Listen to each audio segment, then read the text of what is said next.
دنیا کو بہترین بنانے سے پہلے اپنے گھر کو چاروں طرف سے 3 مرتبہ دیکھ لو۔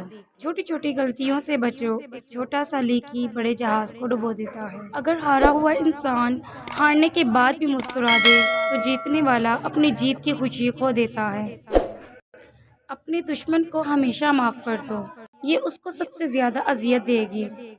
ہر انسان اپنی زبان کے پیچھے چھپا ہوتا ہے، اگر اسے سمجھنا ہے تو اسے بولنے دو۔ معاف کر دینا دشمن پر فتح حاصل کرنا ہے۔ کبھی اپنی زبان سے کسی کے عیب بیان نہ کرو، کیونکہ عیب تم میں بھی ہیں اور زبان لوگوں کی بھی ہے۔ اگر تم کسی کے گھر جاؤ اور بھوکے لوٹ کر آؤ تو سمجھ لینا کہ تم کسی کے گھر نہیں قبرستان میں گئے تھے۔ اچھے انسان کے ساتھ اچھے رہو، لیکن برے کے لیے برے مت بنو، کیونکہ تم پانی سے خون صاف کر سکتے ہو لیکن خون سے خون صاف نہیں کر سکتے۔ جب کوئی آدمی اکیلا ہو تو اپنے خیالات کو قابو میں رکھے، اور جب مجلس میں ہو تو اپنی زبان کو قابو میں رکھے۔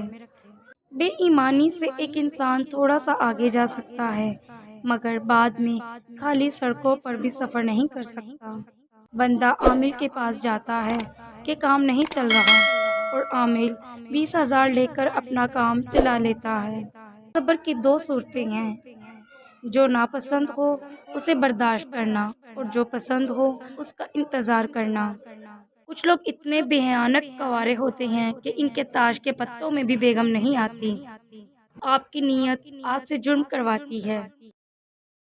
اگر آپ کو میری ویڈیو پسند آئی ہے تو میرے چینل کو سبسکرائب کریں اور بیل آئیکن کے بٹن کو پریس کریں تاکہ نئی آنے والی ویڈیو کا نوٹیفیکیشن سب سے پہلے آپ تک پہنچ سکے۔